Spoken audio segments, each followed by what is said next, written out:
Hi there, and thanks for joining us on PhillipCapital's Market Watch. I'm Wee Ming Jie, investment specialist from Phillip Investor Centre, Holland Drive. In this Market Watch, I will share on the outlook for the Singapore economy for the second half of 2022.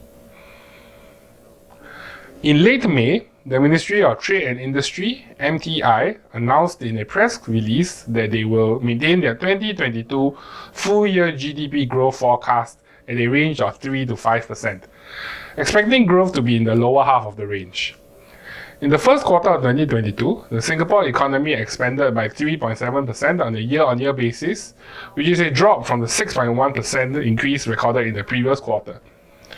MTI expected full-year growth to come in at the lower half of the forecast range of 3 to 5%, due in large part to a weaker outlook for external demand.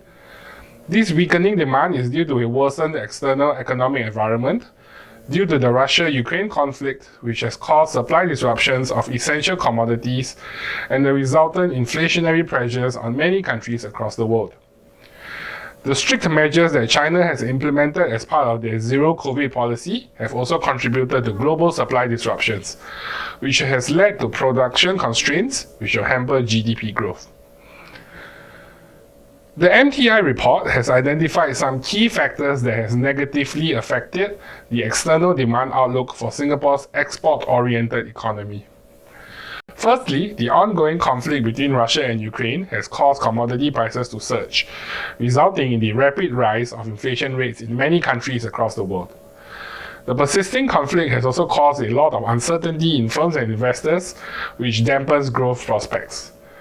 Secondly, global industrial production could face more severe constraints if the Russia-Ukraine conflict prolongs, resulting in disruptions in supply, or if governments implement new COVID-19 lockdowns due to a possible resurgence of the virus. Thirdly, monetary policy tightening in advanced economies will lead to large capital outflows from economies with high levels of US dollar-denominated debt instruments, causing tighter financial conditions in advanced economies, dampening growth prospects. Lastly, emergence of a new COVID-19 virulent strain might lead to control measures such as lockdowns and restrictions, which will severely affect economic growth. However, there are some economic sectors with improved growth outlook. One of such is the electronics sector. This is due to the healthy global demand for semiconductors, cloud services, and data center services. With the implementation of the vaccinated travel framework, we expect aviation and tourism-related sectors to see strong growth. Furthermore, we are looking at the professional services sector for improved growth prospects as travel restrictions in Singapore and neighbouring countries relaxes. The relaxation of travel restrictions and domestic restrictions will also aid the recovery of consumer-facing sectors such as retail, food and beverage, and hospitality sectors. It will help to provide relief to companies who are facing labour shortages due to their reliance on foreign labour. Hence, we recommend that investors should pay close attention to two groups of stocks. Firstly, investors should consider banking stocks such as DBS, OCBC, and UOB. The US Federal Reserve has raised interest rates multiple times this year. They are expected to continue to hike rates for the rest of the year as they struggle to bring record high levels of inflation in the US under control. As Singapore interest rates are largely determined by foreign interest rates, US interest rates in particular, they have begun to rise and are expected to continue increasing. The three local banks have already announced the release of home loan packages with increased interest rates. This will help to increase the net interest margin of local banks, which is a key indicator of profitability.